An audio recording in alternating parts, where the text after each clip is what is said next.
This video was brought to you by CuriosityStream. There's no nice way to say this, but the UK now looks to be in the midst of a financial crisis. Just the last week has seen the pound crash against the US dollar, the UK stock exchange fallen sharply, and investor confidence crashed. Amid all of this turmoil, however, something much bigger is on the horizon. Something that very well risks a full-blown economic catastrophe: the gilt market. Now, before you turn off and watch something else, bear with us, because this may well be the start of a new politically caused economic disaster. So in this video, we'll explain just what gilts are, why recent developments in the market matter, and just why people are calling this a hidden economic crisis. So, first things first, what on earth are gilts? Well, known more commonly as government bonds, gilts are basically IOUs issued by the government. In the past, a piece of paper would have been printed with a set face value, known as the principal, and set coupon rates, in effect the interest paid by the government. People would then buy that bond for the set face value and receive regular coupon payments until that bond matures or expires. While the government has your money, they spend it on whatever they want: a war, a budget deficit, etc., until they have to pay the full value back when the bond matures. Regardless, the exact mechanism and technicalities of what a gilt is and how it operates aren't really key to this video or what's happening in the market. The main thing you need to know is that, normally speaking, gilts are amongst the safest assets out there. Gilts are seen as low risk, low reward, because developed economies, like the UK, are unlikely to default on the debt, hence the low risk, and as such, the interest rates are normally fairly low. That's why many pension funds love them and buy huge quantities of them. If you are the manager of a pension fund and you know that the employees paying into your fund will be owed £5 million in 2052, a safe bet would be to buy £5 million in bonds maturing in 2052. You'd know that you were basically guaranteed that £5 million, and in the interim, you'd get some nice coupon payments too. The last few days have messed with this model though, to such an extent that the Bank of England warned if they didn't intervene, pension funds would collapse and the economy could face some incredibly serious issues. So, what happened? Well, you might assume that the recent rise in interest rates would be good for pension funds. Higher interest rates mean higher coupon payments and more money for the funds. And yes, that is true. Higher rates do improve the position of most funds in the future. But because they're seen as low risk, low reward, many pension funds like to hedge against interest rates in a way that means that if interest rates climb, pension funds have to pay up.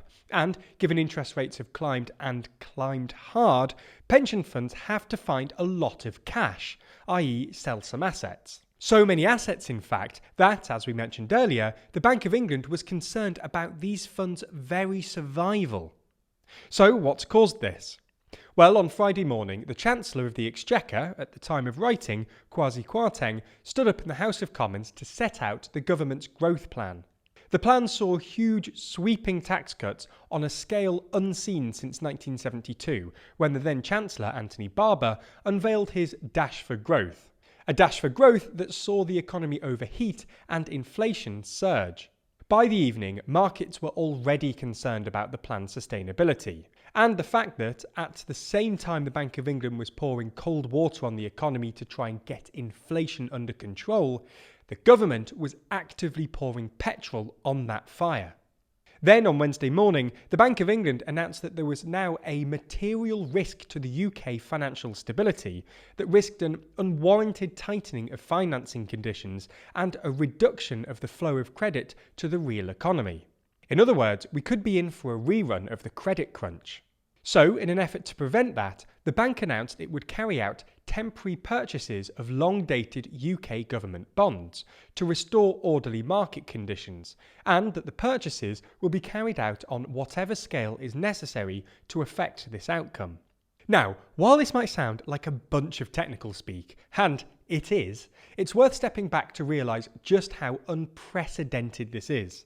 The Bank of England has intervened in financial markets before, but normally in response to external events. For instance, the global financial crisis and the pandemic. These were events fully outside the control of the government, and so, while still a huge move, were warranted. For the Bank of England to intervene after a government fiscal event is truly extraordinary.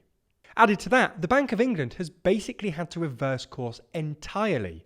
The bank was in the process of reversing quantitative easing to try to slow down inflation, something that's been put on hold. As one Tory told Sky, it is actually incredible that the UK's central bank has had to step in to protect the UK from the actions of the UK's own government. I mean, just think of that for a moment. The scale of the challenge before the bank can be seen by the language used. The bank was at pains to stress that it would intervene on whatever scale is necessary. A hark back to 2012, when the then president of the European Central Bank, Mario Draghi, pledged to do whatever it takes to save the euro amid the European debt crisis. This move by the bank comes just a matter of hours after the International Monetary Fund warned the UK that its plans for sweeping tax cuts would likely increase inequality, urging the government to change course as it is important that fiscal policy does not work at cross purposes to monetary policy.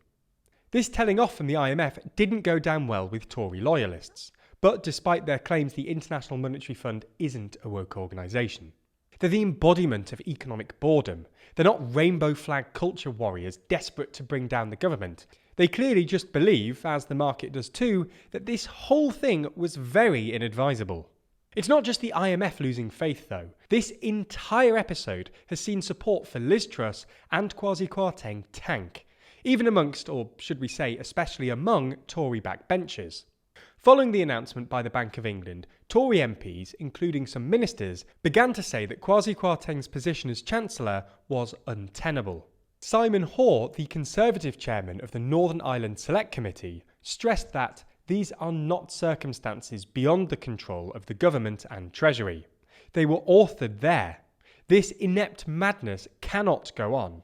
But if the madness will carry on is something we just don't know. But with the market still concerned and the Bank of England trying to clean up the government's economic jet fuel, there's reason for concern, especially if you're living in number 10 or 11. But if Liz Truss is watching and needs cheering up, then fortunately we have a bunch of fun videos too, like our team attempting the British citizenship test. I just don't care. This sort of stuff is so it's completely irrelevant. Dame Ellen MacArthur. I'm going to go with Francis Drake. MacArthur. Dame Ellen MacArthur. Francis Drake, but I mean the answer is true, isn't it? But it's just not true. Who knows that? Who actually knows that? Our blooper reel, our office tour, and our interview with TV expert Scott Bryan about why Piers Morgan and Talk TV are failing. All of those videos are exclusive to the streaming service we made with our creator friends, Nebula. Now, don't worry, I know times are tough, and that's why it's good that Nebula is about $1 a month if you sign up to the Nebula Curiosity Stream bundle. Here's how it works.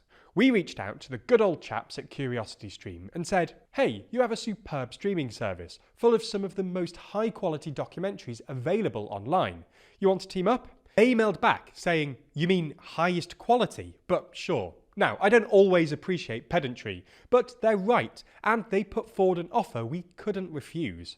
They said that anyone who signed up to their streaming service using this link, it's in the description, don't worry, would also get access to Nebula totally free. Now, I like free things, so we said yes. So if you click the link below, you'll pay less than $15 a year for Curiosity Stream and Nebula. That's just over $1 a month. So get yourself exclusive TLDR videos, which will never come to YouTube, all our videos ad-free, and some videos earlier than they come out to YouTube. Sign up now. For legal reasons, this exchange is entirely fictional, and I honestly don't know how the deal was done. I'm not a legal kind of guy, so I wasn't in the room when it happened. Also, just because I made this up doesn't mean the videos aren't true. Everything else I say is 100% accurate, okay? Regardless, you should sign up.